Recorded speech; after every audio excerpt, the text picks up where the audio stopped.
Par contre, ce qui est rigolo, c'est que quand on triche et qu'on fait juste ça, on fait le roi ici, ici ça perd et ici ça perd, on fait ça. Là j'ai mélangé, et pour toi il est où? Eh ben moi je mets pas un euro ici. Et bah ouais, et bah c'est perdu.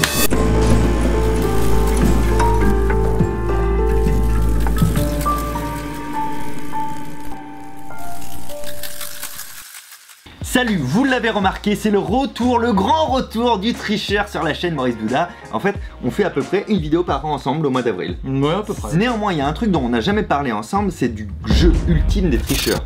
On a vite fait parler une fois, mais jamais trop, on n'a jamais parlé du Bonto. Est-ce que tu peux nous expliquer ce que c'est la première fois que tu as vu du Bonto? Nous t'écoutons, Maurice Douda. La première fois que j'ai vu du Bonto, c'était dans la rue. J'avais que 14-15 ans. Mais là, en fait, je l'ai revu il y a peu de temps au pied de la Tour Eiffel. Et j'ai encore vu des gens se faire arnaquer. C'est pour ça que j'ai voulu t'en parler et faire une vidéo avec toi là-dessus pour prévenir les gens. Ne jouez pas. Pour prévenir ou pour montrer que tu peux nous arnaquer? Bah, je peux montrer que je peux vous arnaquer, sincèrement. C'est évident. Alors, le Bonto, c'est quoi? Attention, point historique. Loïc, générique de point historique. Donc, le Bonto, c'est quoi? Bah, le Bonto, ça se jouait à l'époque, et ça se joue toujours, avec en fait 3 cartes. D'accord? Donc 2 jokers et un roi. Donc l'idée c'était de tordre un petit peu les cartes comme ça. On va le faire vraiment à l'ancienne, d'accord, ok Fabien?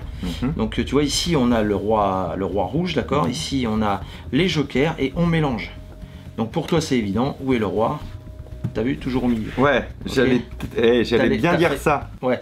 Par contre, ce qui est rigolo, c'est que quand on triche et qu'on fait juste ça, on fait le roi ici, ici ça perd et ici ça perd, on fait ça. Là, j'ai mélangé. Et pour toi, il est où? Il est... Eh ben moi, je mets 20 € ici. Et bah ouais, et bah c'est perdu. Et voilà. Après, toi, tu les mets là. Et moi, je les mets là. Ouais, voilà. Ouais, donc voilà. Donc là, j'ai triché clairement. Il était là. C'est ça. Et en fait, ce qui est marrant, c'est de se dire que malgré tout, comme les gens pensent toujours avoir une chance sur 3 et être plus malins, ils pensent toujours suivre et il y a toujours des gens pour le jeu. Après, il y a une mécanique. Il faut venir quelqu'un qui commence à gagner, on appelle ça le baron, etc. Ouais. Alors en fait, c'est même plus que ça. Il y a le bonteur, c'est-à-dire celui-là qui manipule les cartes. Ouais. Et autour, il n'y a pas un, il y a des barons. C'est-à-dire qu'ils sont vraiment à plusieurs. Ils sont 4 ou 5. Et en fait, l'argent circule entre eux. Ah oui, d'accord, ok. Ouais. Tu vois ce que je veux dire? Je te file 50 €, etc. Moi, j'ai une grosse pièce dans la main. À un moment donné, tu paries, tu sais où est la carte, hop, tu gagnes. Et là, évidemment, vous arrivez et vous vous faites avoir. Oui, il suffit d'une personne pour rentabiliser la journée. Mais alors, un peu d'histoire. Ça remonte à quand, en fait? Quand est-ce que ça a été créé? Je crois que ça remonte très très loin. Hein. Il y a des traces au Moyen-Âge. D'accord. Ça se faisait à l'époque avec des petites coquilles de noix. Donc, ça veut dire que potentiellement, avant que les cartes telles qu'on les connaît existent, il y avait déjà du Bonto avec les coquilles de noix. Et des petites coquilles de noix. Bon, il y a eu les palais, tout ça, enfin, on peut en parler. Et il y a une gravure d'ailleurs, je suis sûr que vous connaissez tous, je suis sûr qu'ils connaissent l'escamoteur de Jeromulus Hertengenbosch, c'est Jérôme Bosch en fait. Et là on voit bien, on voit l'escamoteur avec ses petits gobelets et donc les badauds qui sont là et qui vont se faire arnaquer clairement. Bien sûr. Et d'ailleurs ces gobelets, on les utilise actuellement au pied de la Tour Eiffel, c'est ce qu'ils font les monteurs. Ah bah c'est en ça. Bas de la Tour Eiffel, voilà, c'est ça. En bas de la Tour Eiffel, c'est ça. Alors c'est pas du gobelet exactement comme cela, tu vois, parce que ça c'est plus nous les magiciens. Du gobelet de scène, en laiton, brillant, etc. Donc instant prévention, tu vas nous faire voir plein de trucs de Bonto pour pas qu'on se fasse arnaquer, évidemment. C'est surtout pas pour vous apprendre à faire du Bonto. Non, évidemment. Non. De toute manière, ce jeu-là, le Bonto, même quand on connaît pas le nom, on connaît le jeu en lui-même, on peut pas être passé à côté. Tu dis depuis Bosch, on le voit, mais en plus c'est une référence. Tu sais, il y a un rapport intime au Bonto. On le voit dans des films, on le voit dans des émissions de télé, dans plein de films, ça y est. Fort Boyard, donc ça y est aussi depuis le début de Fort Boyard. Donc en fait, ça a toujours été un truc entre le magicien et le charlatan. Aujourd'hui, à notre époque, parce qu'avant c'était vraiment pour gagner de l'argent, les mecs qui jouaient leur vie, quoi, tu vois. Clairement. Aujourd'hui, les mecs comme toi qui font de la triche pour le divertissement, toi tu prends l'argent sur le billet d'entrée de ton spectacle. C'est ça, exactement. Mais ils obtiennent vraiment un spectacle, donc c'est pas une arnaque. Bien sûr, non, c'est pas une arnaque. C'était une question. Non, c'est pas une arnaque, bien sûr. Bien sûr que non, c'est pas une arnaque. On se fait des petites démos. Je vais laisser ma place à quelqu'un, à Fanny, qui travaille avec nous au bureau, que vous avez jamais vu dans les vidéos. Donc vous avez l'Instagram dans la description parce que c'est elle qui fait aussi beaucoup de photos des tournages. Elle adore faire des tournages, hein. Vraiment, sa passion c'est d'être à la caméra, vous allez le voir. C'est complètement faux. C'est complètement faux. Clair, forcément, si toi tu me fais le Bonto, je connais assez les techniques pour trouver, donc je vais pas simuler de me faire avoir ou tout ça. C'est vrai. Donc on aura quelqu'un de neutre, de naïve. Quand elle sait, quand elle aura bon, c'est que elle aura réussi à t'avoir ou que tu auras voulu la faire gagner. Et quand elle aura faux, c'est qu'elle aura faux. Et elle est pas comme vous. Elle ne peut pas faire arrêt sur image et mettre au ralenti Donc, parce que je lis déjà vos commentaires, Ouais, je suis mentaliste, et je vois le oui, j'avais vu ça. T'es pas vrai, vous mentez. Vous mentez peut-être pas toujours, mais en tout cas, vous avez des moyens de refaire des retours en arrière. En live, ça donne ça. Bon alors Fanny, on va jouer ensemble, bon t'inquiète pas, hein, je ne vais pas t'arnaquer, je vais pas te voler ton argent, il n'y a pas de problème. On va juste s'amuser, c'est pour nos abonnés quoi, et leur montrer un petit peu comment on peut, voilà, tricher et puis surtout avoir, excuse-moi, un pigeon quoi. Bon. En fait le truc donc c'est de suivre le roi de carreau, ouais. D'accord, donc là ici tu vois ça c'est les cartes qui perdent et le roi de carreau qui gagne. Ok, donc là voilà ce que je fais au départ, je montre. Le roi de carreau, ici ça perd, attention, j'ai mélangé, c'est relativement facile, tu es d'accord avec moi, où est le roi de carreau? Oui. Et évidemment, toujours au milieu, d'accord?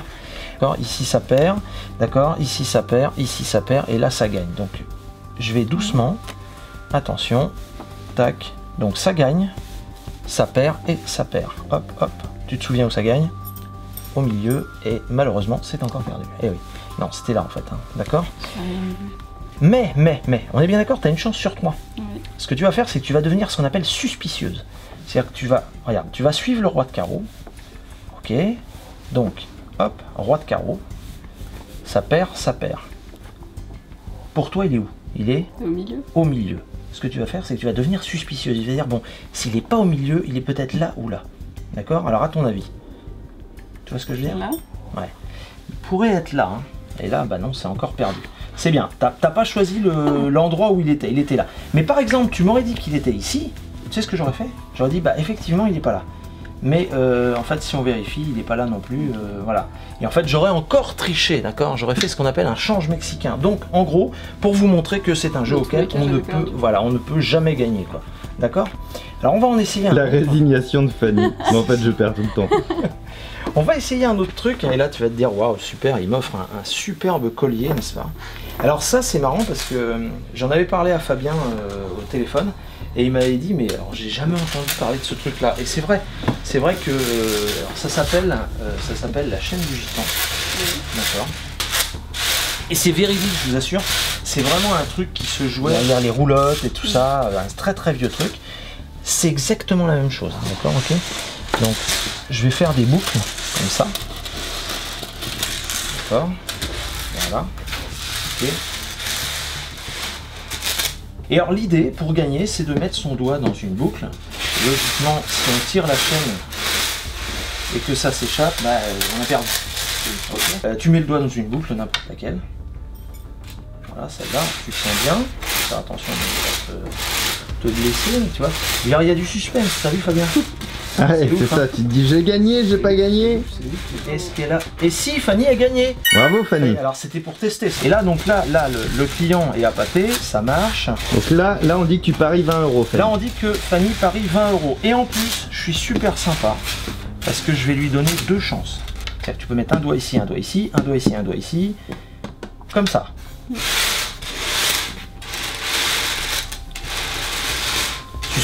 Suspense, Fab. Hein? Alors, je sais que nos internautes sont suspendus. Ah bah là ils sont attaqués. Et là ça bloque. Alors forcément, maintenant tu as le choix, Fanny. Soit le pouce, soit l'index, comme tu veux. Allez, alors tu gardes le pouce bien sûr. Et mince, Fanny, c'est perdu, non, c'était l'index, c'est ballot. T'as perdu tes 20 €. Alors oui, en fait, donc la chaîne du gitan, bah, c'est pareil, impossible de gagner. Je vais pas vous dévoiler le truc, mais c'est une façon dont la chaîne est déposée, dont les boucles sont faites. Vous ne gagnez jamais non plus. Donc ça, ne jouez pas non plus. Hein. Nous, c'est vrai que Fabien le disait, les magiciens, on a quand même popularisé ce jeu, le Bonto, pour faire rêver les gens, pour en faire un spectacle. Et on parlait de l'histoire du Bonto, et c'est vrai qu'au Moyen-Âge, ça se jouait aussi avec des gobelets, d'accord? Et d'ailleurs, on a une description du Bonto, Robert Houdin en avait parlé dans un de ses livres, ça se jouait pas avec une petite muscade comme j'ai ici, tu vois là, ça se jouait avec ça avant, tu vois, les petites muscades, non en fait ça se jouait avec un dé. Voilà. Ça c'est le Bonto d'origine. Ça c'est le Bonto d'origine, c'est un peu... Bon, il y avait 3 gobelets, moi j'ai simplifié le truc, j'ai mis qu'un seul gobelet. Donc comme ça c'est plus facile à suivre, t'es d'accord? Tu devrais t'en sortir. Tu devrais t'en sortir. Ça va. Ouais. Ok, donc tu vérifies, tiens, vérifie le sac, ça c'est important, rien au fond. Non. Ok, très bien. Je laisse le sac comme ceci. Alors le truc très simple, c'est que je mets le dé sous le gobelet. Du coup je te pose... Ouais, où est le dé? À ton avis? et ben il est sous le gobelet évidemment. Pour toi, il n'y a qu'une seule possibilité. Bah en fait non, il y a 3 possibilités. C'est-à-dire que le dé, il est soit en fait, il est soit sous le gobelet, d'accord, soit il est dans ma main, soit il est dans ma poche. Donc à ton avis, où est le dé? Je te donne un indice. Non. Non plus. Non, en fait, il est dans la poche. Et les tricheurs font juste ça, comme ça, et normalement, ouf, non, ça marche pas, attends, on va refaire, et là, normalement, ah voilà, ça revient, d'accord, ok. Ce qui est marrant, c'est qu'on se dit, mais tiens, on peut pas examiner le truc, vas-y, vérifie, c'est bon, ça va, d'accord, ok. Donc on secoue un petit peu comme ça, mets ta main bien à plat, voilà. Tu vas sentir, normalement, le dé, pouf, arriver dans ta main. T'as senti, ouais? C'est bien ça? Ok, on va le refaire. Donc maintenant, tu te souviens, je pose ici, je mets dans la poche, et donc, où est le dé? Il est... Dans la poche. Ben non, il est sous le gobelet. Ah, non, ça. Donc là, attends. Elle est perdue. Ça a encore disparu. Oui, effectivement, tu te souviens, c'est sous le gobelet, d'accord? Mais souviens-toi qu'au départ, je t'ai dit, tu as examiné le dé, tu as examiné le gobelet. D'accord? La question, c'était c'est quoi? C'est lui qui est truqué ou c'est lui? Mais en fait, c'est aucun des deux. C'est un truc que tu as oublié d'examiner. En fait, c'est ça. C'est le. Voilà. C'est le sac. Et tu te souviens que tu avais mis la main dedans pourtant? Oui. Ouais. Je crois que tu n'as pas bien examiné parce qu'il restait un dernier petit truc, c'était la boule de billard. Voilà, merci Fanny. Donc voilà, ça c'est plus du bonto pour faire rêver les gens, pour les bluffer quoi. Voilà, d'accord? Attention, la suite de cette vidéo est en ASMR. Non, pas du tout, ne vous approchez pas trop près. Nous avons un petit problème de son sur la séquence qui est en train de défiler derrière vous. Le micro s'est débranché et du coup le son est plus que pété. Alors vous ratez rien concernant le bonto et la triche, néanmoins on vous disait au revoir avec Maurice.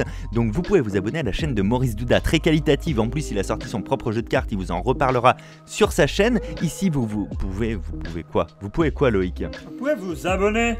Eh, super accent! Abonnez-vous à ma chaîne, ici la vidéo de la semaine dernière, ici une autre vidéo que j'avais déjà réalisée avec Maurice sur la triche. À très bientôt, likez la vidéo, aimez-vous les uns les autres, ciao!